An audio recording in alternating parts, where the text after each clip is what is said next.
Prostate and join the tens of thousands of men who've already taken charge of their health. Beta Prostate is made with natural plant sterols that support healthy urine flow and healthy sleeping habits. It's the formula no man should be without. That's why, for a limited time, new customers can get a bottle free. All you have to do is call now. To get your free bottle of Beta Prostate, call 1-800-547-7901. You only pay shipping and handling. Supplies are limited, so one free bottle per household. Call for a free bottle of Beta Prostate. Call 1-800-547-7901. 1-800-547-7901. 1-800-547-7901. Investing in bonds involves risk, including the possible loss of principal. Income may be subject to state, local, or federal alternative minimum tax. How many investments can give you a regular, attractive, and predictable stream of income? How many of those investments can give you income that's exempt from federal, state, and local taxes, too? Well, there's only one investment that can give you these things: municipal bonds. Municipal bonds offer a potentially great tax break for investors. Right now, Hanyon & Walsh is offering their comprehensive bond guide free to the first 500 investors who call now. Do you have $10,000 or more to invest? Do you want to earn triple tax-free income that could far exceed the return you earn on other fixed income investments? Be one of the first 500 callers right now and get this comprehensive bond guide free. For your free bond guide, call 1-800-544-6223. That's 1-800-544-6223. 1-800-544-6223. Hanyon & Walsh, Inc., member of FINRA, SIPC. When you're at your best, you're loved ones will notice. I can't believe Grandma didn't have funky chicken. Don't you really? We know getting checkups, cancer screenings, and flu shots are simple things you need to do to stay healthy. That's why we stay in touch with phone calls and mailing reminders. Learn which health screenings can help you at Humana.com/LiveWellNow or call 1-866-723-5337, 8 a.m. to 8 p.m., Monday through Friday. Hey, question. If there were a quick, easy, non-invasive test you could take that could save your life, would you take it? Well, it's a no-brainer, right? Of course you would.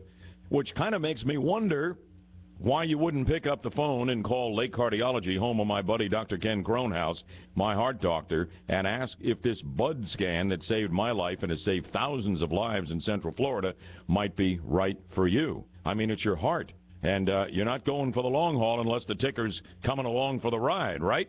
With the BUD scan, it will definitively show what's going on inside your heart, reveal things that other heart tests might not, and if you don't have symptoms of heart trouble, you may not necessarily, excuse me, be in good shape. Forgive me, that's from the laryngitis over the weekend. Nothing to do with the old ticker that is in Dr. Kronhaus's care. He's the best. ICACTL, the commission that sets the standard for quality care in heart CT scanning, agrees with me. They've made Lake Cardiology, where Dr. K practices, the first and only medical facility anywhere in Central Florida that they accredit for CT scanning of the heart.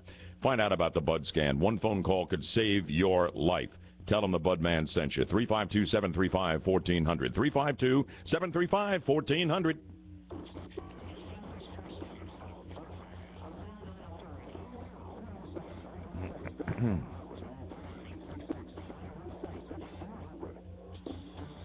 All right, the lawsuit against Rick Scott, trying to force him to take the money for a high-speed rail, comes to a head with arguments in the Florida Supreme Court this afternoon. We're talking about it. Here's Anthony in Orlando. Seen it another way from the Bud Man, Anthony? Negative. I'm for this lawsuit. I think Rick Scott I think he's abusing his power. I think the Orlando to Tampa could be another chain, maybe to Orlando to Miami. The Orlando to down to Miami, I agree with, but Orlando to Tampa, I think it's a little short. But listen, take the money. He doesn't want to take the money because it's coming from Obama, because he has something personal. So you think it's a personal thing that he's ideologically dug in, that we got a liberal Democrat in the White House and a conservative Republican as governor, and there the twain shall meet? Do you honestly believe that? I honestly believe that he has a problem with taking the stimulus money because he's for the Tea movement, the Tea Party movement. Why wouldn't he? Listen, he promised. Do you have a problem with the Tea Party movement? I think it might be the salvation of the country. What is wrong with living within your means? And stimulus money is money that we don't have. Well, Bud, I do believe in living within my means. I live in within 80 hours, even though I make a little bit more than that, but I live within my means. How about having your government do the same and fighting for that? Okay, but you don't go into a campaign saying that I'm Rick Scott, let's get to work, but yet he promised 700,000 jobs. How are you going? You know how many businesses, small businesses, you can surround with the Sunrail and the high-speed rail? There are people ready to open a business, open up shop, and create jobs. He hasn't started to create not one job yet since he's been in office. All he's worried about is Obama, Obama, Obama. All right, Anthony, thank you. Coming up more, your phone calls on this. Which side are you on? Are you rooting for the lawmakers suing the governor to prevail and Scott be forced to take the stimulus money and build high-speed rail? Or are you rooting, as I am, for Rick Scott to stand tall for fiscal conservatism and responsibility and do what we sent him to Tallahassee to do and to balance the state budget? Where are you on this? There is no middle ground. 407-916-5400, 722, updating real-time traffic and weather together on the twos.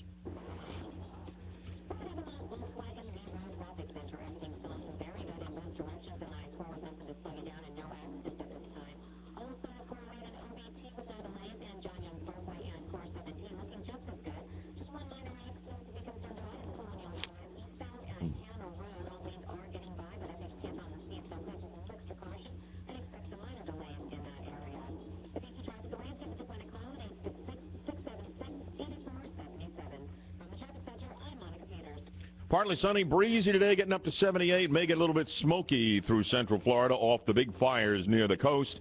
62 degrees here in Orlando now. Back to the high-speed rail debate. Arguments to be heard in the state Supreme Court today. We may have a resolution of this very, very quickly. Steve in Orlando, which side you on, buddy? Good morning and God bless, bud. How you doing? I'm just fired up. How about you? I'm about the same, and actually, I was just going to listen this morning, and then that last call, I just had to call in. I hope Anthony's still listening, but listen, if we go out and we hire 10,000 people to go out in the middle of the highway and watch for the second coming of Elvis, we have created 10,000 jobs, but they're not productive jobs. We're just carrying them for no reason. And that's what would happen with this rail thing is if we spend a bunch of money and it's constantly losing money, which many other rail projects across the country do, that's exactly, in effect, what we'd be doing. So I just wanted to throw that out there. I think you're absolutely right, Steve. And there are those who are saying, well, Rick Scott is the let's get to work, jobs governor. What a great construction project this is. Yeah, there's a way to get a whole bunch of jobs going quickly. But that is never the reason to build a major infrastructure like high-speed rail, because those jobs only exist for the few years that you're building it. Then they are gone. That's not the reason that you build something. You build it, a major project like this, a major public project like this, because it benefits for all time a significant number of people who live in the state. That's why you do it. They didn't build the interstate highway system across this country just for all the jobs it would create while they were building it. They built it for the national good. They also found a way to fund it. They did it through the gasoline tax. You may not like that, but that's how they did it. The Highway Trust Fund all started under Eisenhower. They didn't do it by printing phony money and stimulus money that doesn't really exist, and increasing debt and deficit spending. All right, Rick, you're in Orlando. Hello there, Rick. How are you? Hey, I'm doing great. I wanted to disagree with that caller that said that Scott is just not taking this because it's Obama stimulus money. I think on this program yesterday, people were reporting that he said on TV that he would accept the money if it was for port infrastructure, because he believes the expansion of the Panama Canal could create opportunities for Florida's ports. And that is more than a little concerning to me, because I would have expected Rick Scott to stand against the stimulus money on principle. But he does believe that there will be a huge return off expanding our our capability to accept the larger ships that will be able to get through the Panama Canal. I mean, I think if you're looking at an investment here that absolutely will return dividends, that would be it. High-speed rail, highly problematic in that regard. Yeah, and I agree with you. Fundamentally, I don't like the idea of taking stimulus money.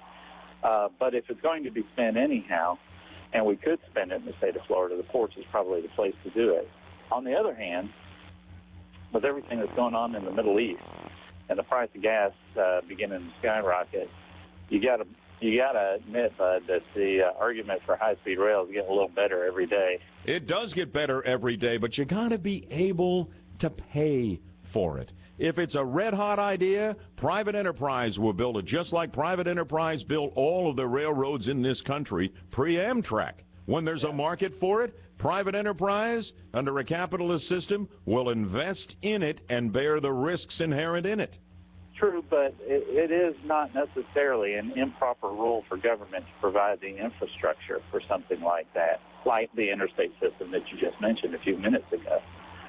So I got to tell you, I've been right there with you against the high-speed rail for quite some time. But as I see what's happening with gases and the Middle East, I'm beginning to think I need to know more about it before I'm against it. So, all right, Rick, thank you. All I can tell you is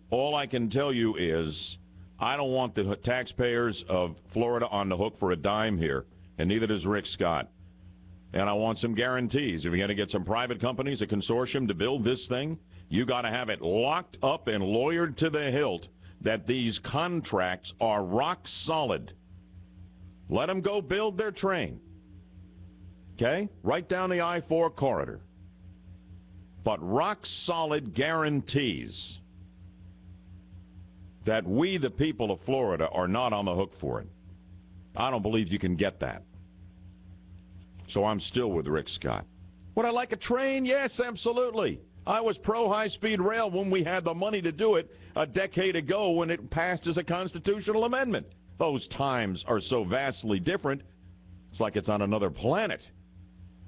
Times change, we adjust in our families. I got to talk to you about something as we roll on. This Westboro Baptist Church Supreme Court decision. Sam Alito is my new hero. There are limits to the First Amendment. I think Sam Alito, with his lone dissenting vote, has found the line that needs to be drawn that keeps us from going down the slippery slope toward losing our fundamental First Amendment rights.